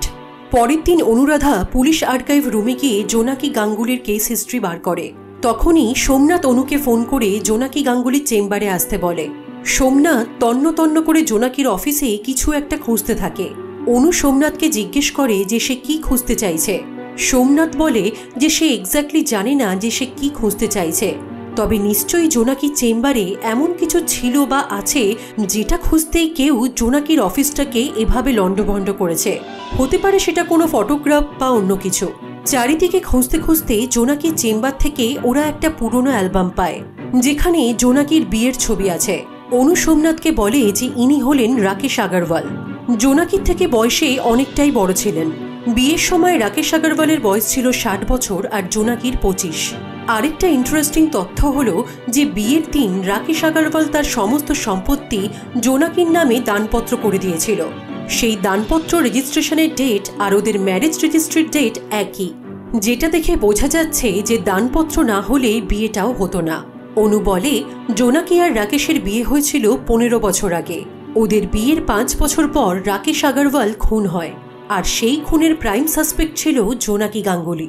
যদিও তদন্তের পরে সে নির্দোষ প্রমাণ হয়। অনুর কথা শুনে সোমনাথের মনে পড়ে যে প্রভাকর এরকমই কিছু একটা বলতে চাইছিল, যে 10 বছর আগে জোনাকি গাঙ্গুলি কোনো একটা কেসে ফেঁসে গেছিল, সেই সময় কেউ একজন ওকে বাঁচিয়েছিল। সোমনাথ অনুকে জিজ্ঞেস করে যে সেই সময় ইনভেস্টিগেটিং অফিসার কে ছিল। অনু বলে তখনকার ডিসিডিটি সুদীপ চ্যাটার্জি, অর্থাৎ আজকের পুলিশ কমিশনার। সোমনাথ অনুকে জিজ্ঞেস করে যে সে এত ইনফরমেশন কোথা থেকে পেল। অনু বলে যে আজ সকালে সে পুলিশ আর্কাইভ রুমে গিয়ে জোনাকির কেস হিস্ট্রি জানতে পেরেছে। এরপর ওরা খেয়াল করে যে অ্যালবামের প্রত্যেকটা পাতাতে ছবি থাকলেও একটা পাতা থেকে ছবিটা খুলে নেওয়া হয়েছে। এরপর অনু অ্যালবামের ভেতর থেকে একটা ফটোর নেগেটিভ প্রিন্ট পায়। নেগেটিভ প্রিন্টটা আলোর মধ্যে ধরে ওদের মনে হয় এটাই হয়তো ওদের কাঙ্ক্ষিত ফটো। সোমনাথ আর অনু ওই নেগেটিভ কপিটা নিয়ে একটা স্টুডিওতে গিয়ে সেটার প্রিন্ট বার করে। ফটোটা দেখে ওরা বুঝতে পারে যে ওটা একটা কলেজের বন্ধুদের গ্রুপ ফটো। তাদের মধ্যে বেশিরভাগই ওদের চেনা মানুষ। ওই ফটোতে রয়েছে বৈদেহীর মা করুণা, বৈদেহীর বাবা Pramatha, police commissioner Sudip Chatterjee, black sea পাবের মালকিন জোনাকি গাঙ্গুলি। আরও কয়েকজনও ছবিটাতে আছে। দেখে বোঝাই যাচ্ছে যে একসময় এরা সবাই ছিল কলেজ জীবনের বন্ধু। এরপর অনুরাধা যায় বৈদেহীর বাবা প্রমথ চৌধুরীর সাথে দেখা করতে। প্রমথ ওই গ্রুপ ফটো দেখে বলে যে এই ফটোর একটা করে কপি ওদের সবার কাছেই আছে, আর জোনাকির খবরটাও সে আগের দিন নিউজে দেখেছে। এরপর প্রমথ দ্বিতীয় স্ত্রী মলি সেখানে আসে। আমরা দেখতে পাই মলি প্রমথর থেকে বয়সে বেশ খানিকটা ছোট। প্রমথ অনুকে বলে যে একসময় তিনি মলিকে গান শেখাতেন। গান শেখাতে শেখাতেই ওদের প্রেম, আর তারপরেই করুণার প্রতি ভালোবাসাটা কেমন যেন চুপসে গিয়ে মলির প্রতি প্রমথর ভালোবাসাটা করুণা ধারায় বইতে শুরু করে। প্রমথর কথা বলার ভঙ্গি দেখে অনু বুঝতে পারছিল যে চারিত্রিকভাবে সে ভীষণই অদ্ভুত। তাকে দেখে মনেই হচ্ছে না যে কিছুদিন আগে তার মেয়ে মারা গেছে। অনু প্রমথকে বলে, তার মানে আপনি করুণাকে ছেড়ে চলে এসেছিলেন মলির কারণে, করুণার গান গাইতে না পারার জন্য নয়, তাই তো? অনুর কথা শুনে প্রমথ অবাক হয়ে বলে, গান গাইতে না পারা মানে? আমি তো ওই গানের জন্যই করুণার প্রেমে পড়েছিলাম। নেহা তো পাগল হয়ে গেল তাই, না হলে আজকে এই শহরে দিগন্তর থেকে করুণা অনেক বড় গায়িকা হতে পারত। দিগন্তর নাম শুনে অনু প্রমথকে জিজ্ঞেস করে যে সে কোন দিগন্তর কথা বলছে। প্রমথ অনুকে বলে, কেন? দিগন্ত বোস, দ্য গ্রেট সিঙ্গার। প্রমথর কাছ থেকে অনু জানতে পারে যে দিগন্ত বোসও ওদের কলেজের ব্যাচমেট ছিল, আর এই গ্রুপ ফটোটা দিগন্তরই তোলা। করুণা ছিল তখন কলেজের স্টার। প্রত্যেকটা ছেলে করুণার প্রেমে হাবুডুবু খাচ্ছে। তাদের মধ্যে এগিয়ে ছিল প্রমথ আর দিগন্ত। প্রমথ বলে, অনেক রক্তক্ষয়ী সংগ্রামের পর শেষমেশ বরমাল্য জুটল প্রমথর গলায়। তখন অনু বলে, তো এত সংগ্রাম করে যাকে বিয়ে করলেন, বিয়ের অল্প দিনের মধ্যেই তার প্রতি প্রেমটা নষ্ট হয়ে গেল? প্রমথ বলে, আসলে লড়াইটা যখন খুব তীব্র হয় তখন সব ইমোশন লড়াইতেই শেষ হয়ে যায়। ট্রফির জন্য আর কোনো ইমোশনই বেঁচে থাকে না। অনু প্রমথকে ওদের বাকি বন্ধুদের কথা জিজ্ঞেস করলে প্রমথ বলে, আপনাদের বস সুদীপ চ্যাটার্জি আর জোনাকি গাঙ্গুলির মধ্যে কিন্তু বেশ জমজমাট প্রেম ছিল। বাকিদেরকে আপনি চিনবেন না। কলেজের পর জোনাকি আর সুদীপের প্রেমটা টেকেনি। জোনাকি তো একটা বুড়ো কোটিপতি ব্যবসায়ীকে বিয়ে করে নেয়। বরাবরই জোনাকি এরকমই ছিল, চান্স পেয়ে ডান্স করা পাবলিক। প্রমথর কথাগুলো শুনে আর হাসির বহর থেকে অনু তাকে বলেই ফেলে যে সে প্রমথকে যতই দেখছে ততই অবাক হচ্ছে। হতে পারে তিনি বৈদেহী আর করুণাকে ছেড়ে চলে এসেছিলেন, তবুও বৈদেহী ওনার মেয়েই তো। সেই মেয়ে কয়েকদিন আগে একটা কার অ্যাক্সিডেন্টে মারা গেছে, অথচ প্রমথর জীবনে তার কোনো প্রভাবই দেখা যাচ্ছে না। তিনি তো বেশ খোশ মেজাজেই আছেন। ওখান থেকে বেরিয়ে অনু সোমনাথকে বলে যে সবকিছু যেন একটা পয়েন্টে এসে মিলে যাচ্ছে, করুণা, প্রমথ, দিগন্ত, সুদীপ, জোনাকি। সোমনাথ বলে যে তার বারবার মনে হচ্ছে সে কিছু একটা দেখেছে বা শুনেছে যেটা এখন তার মনে পড়ছে না, আর সেটা মনে পড়লেই এই রহস্যের সমাধান হয়ে যাবে। তাছাড়া আরেকটা ব্যাপার, সেও তো মেয়ের বাবা। মেয়ে হারালে বাবার কি হয় সেটা সোমনাথ জানে, অথচ অনু বলছে যে প্রমথর ওপর বৈদেহী মারা যাওয়ার কোনো এফেক্টই পড়েনি। সেক্ষেত্রে হয় তিনি পাক্কা অভিনেতা যিনি মেয়ের মৃত্যু শোকটা নিপুণ অভিনয়ের মাধ্যমে লুকিয়ে রেখেছেন, আর না হয় সে এমন এক ভয়ঙ্কর মানুষ যে তার নিজের মেয়েকে খুন অবধি করতে পারে। এরপর ওরা আবার সেই অ্যাসাইলামে যায়। করুণার সঙ্গে কথা বলে দেখে যে কিছু জানা যায় কিনা। সেরকম কিছু উত্তর না পেয়ে ওরা চলেই যাচ্ছিল, তখন হঠাৎ করেই করুণা অনুকে নিজের কাছে ডেকে বলে, তুমি কেন এখানে এসেছো? কত সুন্দর দেখতে তুমি, ওরা তো তোমাকেও বিক্রি করে দেবে। করুণার কথা শুনে ওদের মনে হয় যে হতে পারে এখানে নারী পাচার চক্র চলে, আর সেই জন্যই হয়তো মিনিস্টার ম্যাডাম তাদের এই অ্যাসাইলাম নিয়ে আগে থেকেই সতর্ক করেছিল। অনু বলে, তাহলে তো ওদের অ্যাসাইলামে সুপার শিউলি বসুর সাথে কথা বলা উচিত। তখন সোমনাথ বলে যে সত্যিই যদি এখানে নারী পাচার চক্রের কাজ হয় তাহলে সেটা নিশ্চয়ই শিউলির অজানা নয়। আরও কিছু তথ্য প্রমাণ হাতে না পেলে এই নিয়ে শিউলিকে জেরা করাটা ঠিক হবে না। অনু বলে, তাহলে ওদের এখন কি করা উচিত? সোমনাথ বলে যে এখন ওরা বৈদেহীর সন্তানের সম্ভাব্য বাবাদের জেরা করবে। অনু যাবে দীপ্তর কাছে আর সোমনাথ দিগন্তর বাড়িতে। সোমনাথ দিগন্তকে বৈদেহীর প্রেগনেন্সির কথা বললে দিগন্ত কিছুতেই সেটা বিশ্বাস করতে চায় না। দিগন্ত বলে যে বৈদেহী প্রেগনেন্ট ছিল না, সেরকম কিছু হলে বৈদেহী সেটা নিশ্চয়ই দিগন্তকে জানাতো, কারণ দিগন্তই ছিল ওর ফ্রেন্ড ফিলোসফার অ্যান্ড গাইড। দিগন্তর কথা শুনে সোমনাথ বলে, তাহলে আপনি বলতে চাইছেন যে বৈদেহীর ব্যাপারে আপনি সবকিছুই জানেন, তাই তো? তার মানে আপনি এটাও জানতেন যে বৈদেহী আপনার এককালীন প্রেমিকা করুণা আর আপনার প্রেমের প্রতিদ্বন্দ্বী প্রমথর মেয়ে। তা এটা জানা সত্ত্বেও বৈদেহীর সাথে ঘনিষ্ঠ হতে আপনার বিবেকে বাঁধল না? সোমনাথের কথাগুলো শুনে দিগন্ত একটু অপ্রস্তুত হয়ে বলে যে সে এটা জানতো না, এই কথাটা সে প্রথম শুনল। ওদিকে অনু দীপ্তকে জিজ্ঞেস করে জানতে পারে যে দীপ্ত বৈদেহীর প্রেগনেন্সির কথাটা জানত। মারা যাবার 1 সপ্তাহ আগে বৈদেহী দীপ্তকে এই কথাটা জানিয়েছিল। কথাটা শুনে প্রথমে দীপ্ত খুবই রেগে গেছিল, কারণ বৈদেহীর এই কখনো দীপ্ত কখনো দিগন্তর সাথে টু টাইমিং করাটা সে সহ্য করতে পারছিল না। তখন বৈদেহী দীপ্তকে বলেছিল যে সেও দীপ্তর সাথে সোহিনার টু টাইমিং এর ব্যাপারে জানে, তফাৎ একটাই, বৈদেহী বলে করে আর দীপ্ত না বলে। বৈদেহী দীপ্তকে বলেছিল যে এই প্রেগন্যান্সির কারণ দীপ্ত বা দিগন্ত বাদে অন্য কোনো তৃতীয় ব্যক্তিও হতে পারে। আসলে বৈদেহী রিকের ব্যাপারটাও উড়িয়ে দিতে পারছিল না, তবে দীপ্তকে সেটাও বলেনি। দীপ্ত এসব শুনে প্রথমে খুব রেগে গেলেও পরে সে বৈদেহীকে বলেছিল যে এই বাচ্চা যারই হোক না কেন তার তো বাবার পরিচয় লাগবে, সেই কারণে দীপ্ত বৈদেহীকে বিয়ে করতে চায়। আর তাছাড়া দীপ্ত সত্যি বৈদেহীকে খুবই ভালোবাসত, কিন্তু বৈদেহী দীপ্তর প্রস্তাবে রাজি হয়নি। সে বলেছিল যে একটা বাচ্চা বড় হওয়ার জন্য তার মায়ের পরিচয় যথেষ্ট। কিন্তু তারপর থেকেই বৈদেহী কেমন যেন একটা ডিপ্রেসড হয়ে পড়ে, কারোর সাথে কথা বলতো না, নিজেকে বাড়ির মধ্যে আটকে রেখেছিল, পরপর শো ক্যান্সেল করছিল। কিন্তু অদ্ভুতভাবে নববর্ষের ওই শোয়ের 2 দিন আগে বৈদেহী দীপ্তকে বিয়ে করবে বলে। বৈদেহী বলে যে তার একা বাড়িতে থাকতে ভয় করে, চারদিকে সে অনেক কিছু দেখতে পায়, হ্যালুসিনেট করে, সেই কারণেই সে দীপ্তকে বিয়ে করতে চায়। বৈদেহী দীপ্তকে বলেছিল যে বিয়ের পর ওরাও এখান থেকে অনেক দূরে কোথাও চলে যাবে, যেখানে ওদেরকে কেউ চিনবে না। দীপ্ত অনুকে বলে যে বৈদেহী সেদিন আরও একটা অদ্ভুত কথা বলেছিল। ও বলেছিল, তুই আমাকে কোনোদিনও ঘেন্না করবি না তো দীপ্ত? ওদের দুজনকে ইন্টারোগেট করে আসার পর সোমনাথ আর অনু নিজেদের মধ্যে এই ব্যাপারগুলো নিয়ে ডিসকাস করছিল। সোমনাথ বলে যে মৃত্যুর আগে বৈদেহীর ডিপ্রেশন হয়েছিল মানে সে তখন নিশ্চয়ই এমন কিছু জেনেছিল যেটা খুবই অপ্রীতিকর, আর সেটা যদি দীপ্ত জানতে পারত তাহলে দীপ্ত বৈদেহীকে ঘেন্না করলেও করতে পারত। অনু সোমনাথকে জিজ্ঞেস করে ওরা এখন রিকের কাছে যাবে কিনা। সোমনাথ বলে যে রিককে তো ওভাবে জেরা করা যাবে না, কারণ ওর বাবা সেটা হতে দেবে না, সেই কারণে ওদেরকে কাজটা একটু ঘুরিয়ে করতে হবে। প্রথমে ওরা যাবে বুবুনের কাছে, এরপর একজন সোমনাথকে একটা খবর দেবে, তারপরেই ওরা যেতে পারবে রিকের বাড়ি। বুবুনের কাছে গিয়ে সোমনাথ আর অনু বুবুনকে বলে যে রিক কনফেস করেছে যে বুবুন বৈদেহীকে রেপ করেছে আর রিক সেই সময় দরজার বাইরে পাহারা দিচ্ছিল।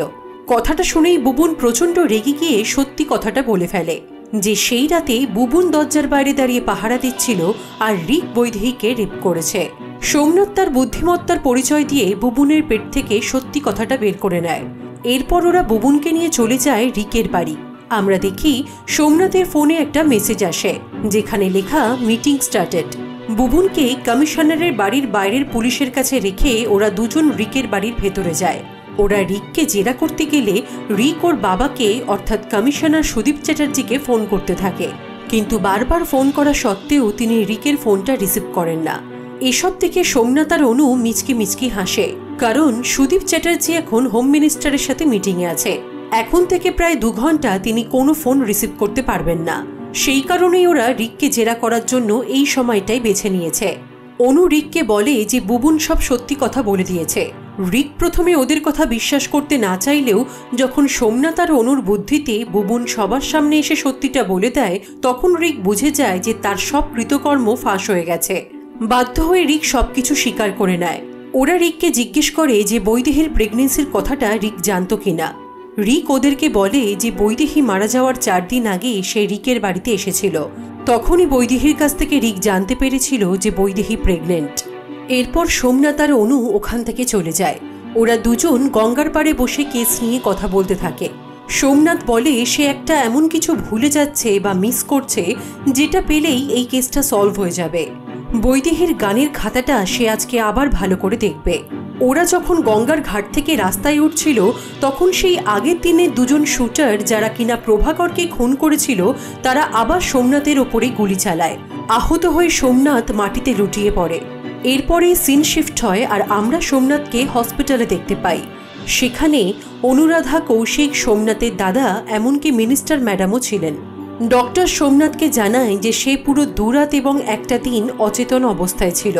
তখন সোমনাথ সবাইকে বলে যে গুলি খাওয়াটা তার দরকার ছিল, না হলে মাথাটা খুলছিল না। যেটা সে বারবার মনে করার চেষ্টা করছিল সেটা এখন তার মনে পড়ে গেছে, অর্থাৎ সেই রহস্য সমাধানের চাবিকাঠি। সোমনাথ অনুকে বলে অ্যাসাইলামে বৈদেহীর গানের ডায়েরির প্রথম পেজেই সে একটা গানের লাইন দেখতে পেয়েছিল যেখানে শিউলি নামের উল্লেখ ছিল, অর্থাৎ শিউলি বসু। সেই হলো দিগন্তর প্রথম স্ত্রী এবং তাদের কলেজ ফ্রেন্ড। সেই গ্রুপ ছবিতে শিউলিও ছিল, তবে তখন তারা ঠিক করে লক্ষ্য করেনি। সোমনাথ অনুকে তখনই সেই ছবিটা নিয়ে শিউলির কাছে যেতে বলে, তাহলেই তাদের কাছে সমস্ত বিষয়টা পরিষ্কার হয়ে যাবে। অনু চলে যাওয়ার পর সোমনাথ মিনিস্টার ম্যাডামকে রিকোয়েস্ট করে আজ রাতে যেন তিনি সুদীপ চ্যাটার্জিকে নিয়ে সোমনাথের বাড়িতে আসে, কারণ সেখানেই হবে রহস্য উন্মোচন। শিউলির কাছ থেকে অনু জানতে পারে তারা সবাই, অর্থাৎ দিগন্ত, শিউলি, করুণা, প্রমথ, সুদীপ এবং জোনাকি কলেজের বন্ধু ছিল। সেই সময় করুণা ছিল কলেজ স্টার। আজকের করুণাকে দেখে সেই করুণাকে চেনাই যাবে না। যেমন সুন্দর দেখতে ছিল তেমনই অসাধারণ গান গাইত। বন্ধুদের গ্রুপের মধ্যে একদিকে জোনাকি আর সুদীপের প্রেম চলছিল আর অন্যদিকে একটা ত্রিকোণ প্রেম, মানে প্রমথ আর দিগন্ত ভালোবাসত করুণাকে, কিন্তু করুণা ভালোবাসত দিগন্তকে। যদিও এই প্রেমের একটা চতুর্থ কোণও ছিল, শিউলি ভালোবাসত দিগন্তকে, তবে দিগন্ত কোনোদিনই শিউলিকে পাত্তা দেয়নি। প্রমথ করুণাকে নিয়ে খুবই পজিটিভ ছিল, তাই প্রমথ যাতে কষ্ট না পায় সেই কারণে করুণা এবং দিগন্ত লুকিয়ে প্রেম করত। খুব গভীর প্রেম ছিল তাদের মধ্যে, ঘনিষ্ঠ প্রেম, যার কারণে করুণা প্রেগনেন্ট হয়ে যায়। এই কথাটা জানতে পেরে প্রথমে দিগন্ত ঘাবড়ে গেলেও পরে সে করুণাকে বলেছিল সে তাকে বিয়ে করে বাচ্চার দায়িত্ব নেবে। ওর ইন্টেনশন হয়তো খারাপ ছিল না, কিন্তু দায়িত্ব নেবার ভয় দিগন্ত করুণাকে ছেড়ে নিরুদ্দেশ হয়ে যায়। আর এমন একটা সময় দিগন্ত চলে যায় যখন করুণার পক্ষে প্রেগনেন্সি টার্মিনেট করা আর পসিবল ছিল না। সেই সময় এগিয়ে আসলো প্রমথ। সে করুণাকে বিয়ে করতে চাইল। সেই সময় করুণার কাছে এবং বাকি সবার কাছেও প্রমথ ভগবান, কিন্তু ওরা কেউ বুঝতে পারেনি যে ততদিনে প্রমথর ভালোবাসা বদলে বিকৃত রূপ নিয়েছে। প্রমথর মনে হতো করুণা বিশ্বাসঘাতক। সেই কারণে করুণাকে বিয়ে করে সে এমন শাস্তি দিল যে কলেজটার করুণার ঠাঁই হলো এই মেন্টাল অ্যাসাইলামে। আর অন্যদিকে দিগন্ত 1 বছর পরে ফিরে এলো। তার ঠিক 2 বছর পরে দিগন্ত এবং শিউলির বিয়ে হয়। এসব শুনে অনু শিউলিকে জিজ্ঞেস করে যে দিগন্ত আর করুণার সন্তানের কি হলো, সে এখন কোথায়। তখন অনুকে অবাক করে দিয়ে শিউলি বলে সেই সন্তানই তো বৈদেহী, করুণা এবং দিগন্তর ভালোবাসার ফল। সিন আবার বর্তমানে ফিরে আসে। সোমনাথ সবাইকে এই কঠিন সত্যটা জানাচ্ছিল। সোমনাথ প্রমথকে বলে বৈদেহী তার প্রত্যেকটা শোয়ের পর প্রমথর বাড়ির সামনে যেত, চূড়ান্ত অভিমান নিয়ে দাঁড়িয়ে থাকতো গোটা রাত, এই আশাতে যদি তার বাবা একটিবার তাকে নিজের কাছে ডেকে নেয়। কিন্তু প্রমথ তো আসলে বৈদেহীর বাবা ছিলই না, সেই কারণে বৈদেহীর ওপর তার কোনোদিনই কোনো টান ছিল না। অন্যদিকে বৈদেহী যাকে তার প্রেমিক ভাবত সেই ছিল বৈদেহীর আসল বাবা, কিন্তু সেটা বৈদেহী জানত না। মৃত্যুর ঠিক কিছুদিন আগেই সে এই সত্যিটা জেনেছিল এবং বৈদেহীকে ইচ্ছে করেই এই নির্মম সত্যিটা জানানো হয়েছিল। তখনই সেখানে অনু এক ভদ্রলোককে নিয়ে আসে। অনু বলে যে এটা একটা পুরনো কেস, আবার রিওপেন হতে পারে। একটি মেয়ে আছে যে কয়েক বছর আগে খুব বাজেভাবে রেপ হয়, কিন্তু তার ফ্যামিলি কনজারভেটিভ হওয়ায় সেই কেসটা ধামাচাপা দিয়ে দেওয়া হয়েছিল। তবে এখন সেই মেয়ের এক কাকা যে বিদেশে থাকতো তিনি এখন এসে চাইছেন যে তার ভাইজিকে যে রেপ করেছে তার শাস্তি হোক। এইসব কথা চলাকালীন আমরা দেখতে পাই রিক খুবই অস্বস্তি ফিল করছে। রিকের ব্যবহার দেখে আমরা খুব সহজেই বুঝতে পারি যে ওই রেপ কেসটার জন্য রিকই দায়ী। অনু আর সোম নিজেদের মধ্যে বলাবলি করে যে যদি ওই ছেলেটি একটা অন্য কেসে ওদেরকে হেল্প করে তাহলে এই রেপ কেসটা নিয়ে ওরা আর ভাববে না, আর যদি সেই ছেলেটি ওদেরকে এই কেসে হেল্প না করে তাহলে ওই রেপ কেসটা আবার রিওপেন হবে। ওদের কথা শুনে রিক সঙ্গে সঙ্গে বলে ওঠে যে সেই এই কেসে সব রকমভাবে সাহায্য করবে, শুধু ওই কেসটা যাতে রিওপেন না হয়। তখন সোমনাথ রিককে জিজ্ঞেস করে যে সেদিন রাতে যখন বৈদেহী রিকের বাড়িতে জানাতে গেছিল যে সে প্রেগনেন্ট, সেদিন আর কি কি হয়েছিল। সিন শিফট হয় সেই রাতে। বৈদেহী রিককে তার প্রেগনেন্সির কথাটা জানায়। ওরা নিজেদের মধ্যে কথা বলছিল, ঠিক তখনই সেখানে চলে আসে সুদীপ চ্যাটার্জি। তিনি বৈদেহীকে বলেন যে তোমার সন্দেহ হচ্ছে যে তোমার সন্তানের বাবাকে, তাই তো? আসলে এই নোংরামোটা তোমার জিনে আছে, কারণ তুমি নিজেও একজন অবৈধ সন্তান। সুদীপের কথাগুলো শুনেই বৈদেহী ভীষণই অবাক হয়ে যায়। সেদিন রাতে সুদীপই বৈদেহীকে বলে করুণা আর দিগন্তর প্রেমের কথা, বৈদেহীর জন্মের কথা। সুদীপ বৈদেহীকে বলে যে প্রমোদ চৌধুরী তোমার বাবা নয়, তোমার বাবা দ্য গ্রেট সিঙ্গার দিগন্ত বোস, তাই তোমার সন্তানের সম্ভাব্য বাবা দিগন্ত বোস তোমারও বাবা। সুদীপের কথাগুলো শুনে স্বাভাবিকভাবেই বৈদেহীর পায়ের তলা থেকে মাটি সরে যাওয়ার মতন অবস্থা হয়। সে তার নিজের কানকেই বিশ্বাস করতে পারে না। সিন আবার বর্তমানে ফিরে আসে। তখন সোমনাথের বাড়িতে মিনিস্টার ম্যাডাম সুদীপ চ্যাটার্জিকে নিয়ে আসে। সুদীপ অবশ্য এখনো জানে না যে রিক তার হাটের হাড়ি ভেঙে দিয়েছে। এরপর আবার সোমনাথ বলা শুরু করে। বৈদেহী যখন দিগন্তর ওপর ধীরে ধীরে ডিপেন্ডেন্ট হয়ে পড়ছিল এবং দিগন্তর বাড়িতে এসে থাকবে বলছিল, তখন দিগন্ত বৈদেহীকে সেই বিশেষ মাদকদ্রব্যটি খাইয়ে তার বশে রাখার চেষ্টা করছিল, কারণ দিগন্ত বরাবরই দায়িত্ব নিতে ভয় পেত। কিন্তু বৈদেহীকে সোজাভাবে বলাতে সে কোনো রকম নেশা করতে রাজি হয়নি। সেই কারণে দিগন্ত বৈদেহীকে তার অজান্তেই ওই বিশেষ মাদকদ্রব্যটি খাওয়াতো। আর সেই কাজে দিগন্তকে হেল্প করত সুমন দেবনাথ ওরফে টিটো। ওই বিশেষ মাদকদ্রব্যের কারণে বৈদেহীও টিটোর দেওয়া বিয়ারের ওপরই আসক্ত হয়ে পড়েছিল। এভাবেই দিগন্তর প্ল্যান মতো সবকিছু সুন্দরভাবেই চলছিল। কিন্তু বৈদেহী মারা যাওয়ার দিন 10 আগে সে দিগন্তকে তার প্রেগনেন্সির কথাটা জানায়। বৈদেহীর প্রেগনেন্সির কথা শুনে দিগন্ত ভয় পেয়ে যায়, এই ভেবে যে যদি বাচ্চাটা তার হয় তাহলে আবার তাকে রেসপন্সিবিলিটি নিতে হবে। সেই কারণে দিগন্ত বৈদেহীর সাথে খুবই খারাপ ব্যবহার করে। বৈদেহী দিগন্তর কাছ থেকে খুব খারাপ ব্যবহার পাওয়ার 3 দিন পর দীপ্তর কাছে যায়, কিন্তু দীপ্তর কাছ থেকেও প্রথমে সে অনেকটা একই রকম প্রতিক্রিয়া পায়। এর আরও দিন 3 পর বৈদেহী যায় রিকের কাছে, আর সেখানেই সে তার জীবনের চরম সত্যের সম্মুখীন হয়। এরপর নিজেকে কোনো মতে সামলে সে চলে যায় দিগন্তকে এই সত্যিটা জানাতে, যেটা কিনা বৈদেহীর জীবনের সবচেয়ে বড় ভুল ছিল। সে তার জন্মরহস্য দিগন্তর কাছে বলে নিজেরই মৃত্যু পরোয়ানায় সই করে দিয়েছিল। বৈদেহীর কথাগুলো শুনে দিগন্ত প্রচণ্ড ঘাবড়ে যায়, কারণ সে যতই খারাপ চরিত্রের লোক হোক, নিজের মেয়েকেই সে প্রেগনেন্ট করেছে, এটা যদি পাবলিক হয়ে যায় তাহলে দিগন্তর মতো মানুষের ক্ষেত্রেও সেটা যথেষ্ট নিন্দাজনক। বৈদেহীর কাছ থেকে দিগন্ত জানতে পেরেছিল যে সুদীপ তাকে এই কথাগুলো জানিয়েছে। সেই কারণে দিগন্ত সুদীপের সাথে দেখা করে। দিগন্ত সুদীপকে বলে যে সে যদি ফেঁসে যায় সে কাউকে ছাড়বে না। সুদীপ দিগন্তকে বলে যে দিগন্ত ভুল ভাবছে, বৈদেহীর সন্তানের বাবা যেমন দিগন্ত হতে পারে সেরকম সুদীপের ছেলে রিকও হতে পারে, তাই ফেঁসে যাওয়ার চান্স ওদের দুজনেরই আছে। সেই কারণে ওদের কাছে সবচেয়ে ভালো অপশন বৈদেহীকে মেরে ফেলা।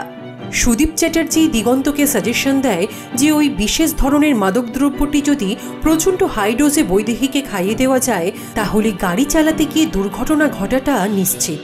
সেক্ষেত্রে কেউ ওদের সন্দেহ করতেই পারবে না যে এটা খুন হলেও হতে পারে। সোমনাথ বলে যে সবার কাছ থেকে প্রচণ্ড ধাক্কা খেয়ে নিজের জীবনের এই নির্মম সত্যটা জানার পরে কয়েকদিন প্রচণ্ড ডিপ্রেশনে থাকার পরেও বৈদেহী আবার নতুন করে বাঁচতে চেয়েছিল দীপ্তকে নিয়ে। সেই কারণেই সে দীপ্তকে বলেছিল তারা বিয়ে করে এখান থেকে অনেক দূরে চলে যাবে, কিন্তু বৈদেহীর সেই ইচ্ছা পূরণ হলো না। নববর্ষ শো চলাকালীন শোয়ের মাঝখানে বৈদেহীকে ফোন করে প্রমথ চৌধুরী। তিনি বৈদেহীকে বলেন যে সুদীপ ওকে মিথ্যে কথা বলেছে, প্রমথই বৈদেহীর বাবা, দিগন্ত নয়। প্রমথ, দিগন্ত, সুদীপ সবাই এখন দিগন্তর বাড়িতে আছে, তাই বৈদেহী যেন এক্ষুনি দিগন্তর বাড়িতে চলে আসে। প্রমথ সবকিছু ঠিক করে দেবে, বৈদেহীর জীবনটা আবার সুন্দর হয়ে উঠবে। একটা বাচ্চা মেয়ের ইমোশন নিয়ে বাবার বয়সী কিছু লোক নির্মমভাবে খেলে। অগোছালো জীবনটাকে আবার নতুন করে সাজিয়ে নেওয়ার আশায় বৈদেহী সেদিন মিতিলের লেখা গানটা না গেয়েই তাড়াহুড়ো করে স্টেজ থেকে নেমে যায়। কিন্তু শেষ পর্যন্ত বৈদেহীর ঘাতক হয়ে আসে টিটো। প্রত্যেক শোয়ের পর বৈদেহী লেবু জল খেত, আর সেটারই নাম করে টিটো বৈদেহীকে খাইয়ে দেয় সেই বিশেষ মাদকদ্রব্যের অত্যন্ত হাই ডোজ। বৈদেহী গাড়ি নিয়ে বেরিয়ে যায়, কিন্তু কয়েক মিনিটের মধ্যেই পুরো পৃথিবীটা তার কাছে তালগোল পাকাতে শুরু করে। সেই কারণেই সেদিন বৈদেহী ওভাবে রাশ ড্রাইভিং করছিল, কারণ সে কোনো কিছু কন্ট্রোলই করতে পারছিল না, আর যার কারণে স্বাভাবিকভাবেই ওই অ্যাক্সিডেন্টটা ঘটে। সোমনাথ সবাইকে জানায় যে সেদিন বৈদেহীর ফোনে যে ফোনটা এসেছিল সেটা এসেছিল নিকিতা চৌধুরীর নামে। তখন মলি বলে ওঠে যে নিকিতা চৌধুরী তো তার ভালো নাম, সেদিন সকাল থেকে সে তার ফোনটা খুঁজে পাচ্ছিল না। আমরা বুঝতে পারি যে মলির ফোন থেকেই সেদিন প্রমোদ বৈদেহীকে ফোন করেছিল। সোমনাথ বলে যে দিগন্ত এই বিপুল পরিমাণে মাদকদ্রব্য পেত জোনাকি গাঙ্গুলির থেকে, আর জোনাকির সহযোগিতায় ছিল এই শহরের পুলিশ কমিশনার সুদীপ চ্যাটার্জি। সুদীপ সোমনাথের কথাগুলো শুনে প্রচণ্ড রেগে গিয়ে সোমনাথকে বলে যে তার কাছে কি এসবের কোনো প্রমাণ আছে নাকি শুধুই থিওরি। তখন সোমনাথ বলে যে সুদীপ চ্যাটার্জি সোমনাথের ক্ষমতা জানত, সেই কারণেই এই কেসটা থেকে প্রথমেই সে সোমনাথকে সরিয়ে দিতে চেয়েছিল। কিন্তু মিনিস্টার ম্যাডামের হস্তক্ষেপে সোমনাথ আবার এই কেসটা ফিরে পায়। সেই কারণে সুদীপ আর কোনো রাস্তা না পেয়ে ভাড়া করে দুজন সুপারি কিলারকে সোমনাথকে মারার জন্য। সেদিন তারা সোমনাথকেই মারতে চেয়েছিল, কিন্তু ভুল করে প্রভাকর মারা যায়। এরপর আমরা জানতে পারি সুদীপ শিউলিকেও ব্ল্যাকমেল করত, কারণ তার কাছে ছিল শিউলির একটা ভিডিও। শিউলি আর দিগন্ত যখন ডিভোর্স হয়ে যায় তখন শিউলি আর্থিকভাবে প্রচণ্ড ভেঙে পড়েছিল। সেই সময় কিছু দালাল মিলে তাকে নামিয়েছিল নীল সিনেমার ইন্ডাস্ট্রিতে। টাকা বেশ ভালোই আসছিল বলে ইচ্ছা না থাকা সত্ত্বেও শিউলিকে এই কাজ করে যেতে বাধ্য হতে হয়। একসময় এই র্যাকেটে রেড করেছিল সুদীপ, কিন্তু শিউলি তার কলেজের বন্ধু হওয়ায় সে তাকে অ্যারেস্ট করেনি। তবে শিউলির অভিনীত কিছু ক্লিপ সে নিজের কাছে রেখে শিউলিকে ব্ল্যাকমেল করা শুরু করে যে শিউলি যদি সুদীপের কথা অনুযায়ী না চলে তাহলে এই সবকিছু সে সোশ্যাল মিডিয়ায় ছেড়ে দেবে। সোমনাথ বলে যে আমাদের কমিশনার সুদীপ চ্যাটার্জিকে দেখে মনে হচ্ছে তিনি খুব অবাক হয়ে গেছেন যে এই পেন ড্রাইভটা আমাদের হাতে কি করে এলো। এরপর কৌশিক বলা শুরু করে, সেদিন মিনিস্টারের রুম থেকে সোমনাথ এবং অনু বেরিয়ে যাওয়ার পর কৌশিককে মিনিস্টার ম্যাডাম 24 ঘন্টা সুদীপ চ্যাটার্জির ওপর নজর রাখতে বলেছিল। আর সেই কাজটা করতে গিয়েই একদিন সুদীপ চ্যাটার্জির বাড়ি ফাঁকা পেয়ে কৌশিক সেখানে এই পেন ড্রাইভটা পায়। জোনাকির অফিসে যে লোকটি পাঞ্জাবি সেজে গেছিল এবং সোমনাথকে যে গুলি করার চেষ্টা করেছিল তারা দুজনও কনফেস করেছে যে তাদেরকে সুপারি দিয়েছিল সুদীপ চ্যাটার্জি। এরপর শিউলি সবাইকে বলে জোনাকি তার মৃত্যুর আগের দিন সন্ধেবেলায় শিউলিকে তার নিজের অফিসে ডেকেছিল। সিন শিফট হয় ব্ল্যাকসি পাবের অফিসে। জোনাকি শিউলিকে বলে যে 10 বছর আগে সে তার স্বামী রাকেশ আগরওয়ালকে খুন করেছিল। সেই সময়ে সুদীপ তাকে খুনের সাজা থেকে বাঁচিয়ে তো ছিল, কিন্তু তার পরিবর্তে কিনে নিয়েছিল জোনাকির সমস্ত স্বাধীনতা। জোনাকিকে সামনে রেখে সুদীপ ব্ল্যাকসি পাবে মাদক দ্রব্যের ব্যবসা শুরু করে। ব্ল্যাকসি পাবের একজন কর্মচারী প্রভাকরের কাছ থেকে জোনাকি জানতে পেরেছে যে সোমনাথ মৈত্র এখন জোনাকিকে খুঁজছে।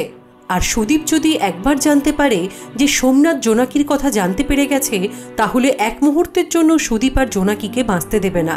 জোনাকি বুঝতে পারছে যে তার মৃত্যু এগিয়ে আসছে, সে শিউলির কাছে সাহায্য চায়। তখন শিউলি জোনাকিকে বলে একটা উপায় আছে, তবে এতে জোনাকি বাঁচবে কিনা শিউলি শিওর নয়, কিন্তু এটা এক রকমের ইন্স্যুরেন্সের মতো। শিউলি জোনাকিকে বলেছিল 10 বছর আগে তার করা খুনের কথা কনফেস করে আর সুদীপের করা কৃতকর্মের কথাগুলো ভিডিওতে রেকর্ড করে যেতে। শিউলি সবাইকে জোনাকির রেকর্ড করা ভিডিওটার পেনড্রাইভ দেয়। আমরা দেখতে পাই জোনাকি সেখানে সুদীপ চ্যাটার্জির প্রত্যেকটা কৃতকর্মের কথা উল্লেখ করে গেছে। আর সব প্রমাণকে সুদীপ চ্যাটার্জি মিথ্যে বলে চালিয়ে দিলেও একজন মৃত মানুষের বয়ান যে কখনোই সে ম্যানুফ্যাকচার করতে পারবে না এটা সোমনাথ মৈত্র সুদীপ চ্যাটার্জিকে স্পষ্টভাবে বুঝিয়ে দেয়। জোনাকির বয়ান শুনে সুদীপ, প্রমথ আর দিগন্ত বুঝতে পারে তাদের খেলা শেষ। শিউলি বলে যে তার সন্দেহ হয়েছিল সুদীপের অত্যাচার সহ্য করতে না পেরে জোনাকি তাকে বলে দিতে পারে যে সে এই পেন ড্রাইভটা কোথায় রেখেছে। সেই কারণে জোনাকিকে লুকিয়ে শিউলি এই পেন ড্রাইভের আরেকটা কপি করে নিয়েছিল। সেদিন জোনাকিকে যে মারতে গেছিল সে তন্ন তন্ন করে এই পেন ড্রাইভটাই খুঁজছিল, কোনো ফটোগ্রাফ নয়। এরপর শিউলি সবাইকে বলে যে তার ভিডিও ক্লিপগুলো দিয়ে ব্ল্যাকমেল করে সুদীপ ওর মেন্টাল অ্যাসাইলামে নারী পাচার চক্রের কাজও চালায়। বৈদেহীর মৃত্যু রহস্য এবং সাথে আরও 2টো কেসের রহস্য উন্মোচনের পরে পুলিশ ফোর্স শিউলি, সুদীপ, টিটো এবং দিগন্তকে অ্যারেস্ট করে। টিটো এবং দিগন্তকে অ্যারেস্ট করা হয় বৈদেহীকে মাদক দ্রব্য দেওয়ার অপরাধে। শিউলিকে অ্যারেস্ট করা হয় নারী পাচার চক্রের কারণে। সুদীপ চ্যাটার্জিকে অ্যারেস্ট করা হয় ড্রাগ র্যাকেটিং এবং নারী পাচার চক্র চালানোর জন্য। বৈদেহীর খুনটা যেহেতু তারা খুব অন্যভাবে প্ল্যান মাফিক সাজিয়েছিল, সেই কারণে বৈদেহীর খুনের জন্য কাউকেই অ্যারেস্ট করা যায় না, কারণ আপাত দৃষ্টিতেই বৈদেহীর খুনটা অ্যাক্সিডেন্ট। এক এক করে সবাই সোমনাথের বাড়ি থেকে চলে যায়। তবে অদ্ভুতভাবে করুণা সেখান থেকে যাওয়ার আগে মিতিলের ছবি দেখে সোমনাথকে বলে, ওই অন্য মেয়েটাকে এখানে দেখলাম। করুণা চলে যাওয়ার পর সোমনাথ বলে, আমি জানি করুণা দেবী, একমাত্র আপনিই ওকে বাঁচানোর চেষ্টা করেছিলেন। সবাই চলে যাওয়ার পর সোমনাথের দাদা এসে ওকে জিজ্ঞেস করে যে সব রহস্যেরই তো কিনারা হলো, কিন্তু মিতিলের কি হলো, ওর কোনো খোঁজ পাওয়া গেল? তখন সোমনাথ বলে যে সেই কেসটাও সলভ হয়ে গেছে, কারণ 2টো ঘটনাই তো 1 সুতোয় বাঁধা। সোমনাথের দাদা জিজ্ঞেস করে, তাহলে মিতিল এখন কোথায়? তখন সোমনাথ জানায় যে মিতিল মারা গেছে, বলা ভালো তাকে খুন করা হয়েছে 5 বছর আগেই। সোমনাথ তার দাদাকে বলে, যে রাতে মিতিল বাড়ি ছেড়ে চলে গেল সেই রাতে সে না হয় মদ খেয়ে পড়েছিল, কিন্তু তার দাদা তো সুস্থ অবস্থায় ছিল। মিতিল খুন হয়েছিল ওই মেন্টাল অ্যাসাইলামে, কিন্তু সে সেখানে কিভাবে পৌঁছলো সেটা তো তার দাদারই ভালো করে জানার কথা। এরপরে সিন শিফট হয় 5 বছর আগের সেই রাতে। মিতিল যখন রাগ করে বাড়ি ছেড়ে চলে যাচ্ছিল, তখন হঠাৎ করেই সোমনাথের দাদার মনে হয় যে মিতিল যদি কয়েকদিন সোমনাথের থেকে আলাদা থাকে তাহলে সে বুঝতে পারবে যন্ত্রণা কাকে বলে। সোমনাথ এত বছর ধরে তার দাদাকে যা যা অপমান করে এসেছে সবকিছু যেন তার হঠাৎ করেই মনে পড়ে গেছিল। সেই কারণে সে মিতিলকে বলেছিল অন্য কোথাও না গিয়ে তার চেনা একটা মেন্টাল অ্যাসাইলাম আছে, সেখানে গিয়ে লুকিয়ে থাকতে। তখনই তার বাবা বুঝতে পারবে যে সে মিতিলকে কতটা ভালোবাসে, আর তারপর সে নিজে গিয়েই মিতিলকে ফিরিয়ে আনবে। তখন আর সোমনাথ নিশ্চয়ই মিতিলের গান নিয়েও আপত্তি করবে না। মিতিলকে এইসব বুঝিয়ে সোমনাথের দাদা শিউলির সেই মেন্টাল অ্যাসাইলামেই তাকে পাঠায়। তবে তার কোনো অন্য খারাপ উদ্দেশ্য ছিল না, সে শুধু মিতিলকে কয়েকদিনের জন্য লুকিয়ে সোমনাথকে কষ্ট দিতে চেয়েছিল। কিন্তু মিতিল ওখানে কয়েকদিন থেকেই ওই নারী পাচার চক্রের কথা বুঝে ফেলেছিল, আর তার সবচেয়ে বড় ভুল ছিল শিউলিকে এই কথাগুলো জানিয়ে দেওয়া। মিতিল শিউলিকে বলেছিল যে তার বাবা একজন পুলিশ অফিসার, সে বাড়ি ফিরে এই সব ব্যাপারে তার বাবাকে জানাবে। তার মনে হয়েছিল যে শিউলিও কিছু জানে না, সেই কারণেই সে শিউলিকে এসব জানালো। তখন শিউলি নিজের বিপদ বুঝতে পেরে মিতিলকে বলে যে সে খুব ভালো কাজ করেছে শিউলিকে জানিয়ে, আর কাউকে যেন সে না জানায়। এরপরই আমরা দেখি ওরা মিতিলকে একটা গোডাউনে বেঁধে রেখেছে। তখন সেখানে মিতিলকে বাঁচাতে এসেছিল করুণা, কিন্তু শেষ পর্যন্ত করুণা মিতিলকে রক্ষা করতে পারেনি। সুদীপ চ্যাটার্জি আর শিউলি ওখানে চলে আসে। মিতিলকে খুন করে ওরা আত্মহত্যার মতো ব্যাপারটাকে সাজিয়ে দেয়। 1 সপ্তাহ পর সোমনাথের দাদা যখন মিতিলকে খুঁজতে গেছিল, তখন তাকে জানানো হয় যে মিতিল ওখান থেকে নিখোঁজ হয়ে গেছে। যেহেতু সে নিজেই মিতিলকে ওখানে পাঠিয়েছিল, তাই কোনোদিনই তিনি সোমনাথকে বলতে পারেননি যে তার চেনা জায়গা থেকেই মিতিল নিখোঁজ হয়ে গেছে। সোমনাথ চিৎকার করে তার দাদাকে বলে, তোমার আমার প্রতি প্রতিশোধ নেওয়ার ইচ্ছায় কে পুরল দেখো। সেদিন মিতিল নিখোঁজ হয়নি, বরং খুন হয়েছিল। সোমনাথের কথাগুলো শুনে তার দাদা বুঝতে পারে যে তার জন্যই তার ভাইজি মিতিল খুন হয়ে গেছে। এত বড় ধাক্কা সহ্য করতে না পেরে তিনি তার নিজের ঘরে গিয়ে আত্মহত্যা করেন। আর শেষে আমরা দেখতে পাই একজন সফল পুলিশ অফিসারকে এবং সাথে একজন ব্যর্থ বাবাকে, যিনি তার মেয়ে মিতিলকে না ফিরে পাওয়ার কষ্ট নিয়েই সারাটা জীবন কাটিয়ে দিতে বাধ্য হবেন। এখানেই শেষ হয়ে যায় সেই যে হলুদ পাখি সিজন 2। ভিডিওটি যদি ভালো লেগে থাকে তাহলে please to like, comment, share and please don't forget to subscribe film ইট। দেখা হচ্ছে পরবর্তী ভিডিওর সাথে, ততক্ষণের জন্য বাই বাই।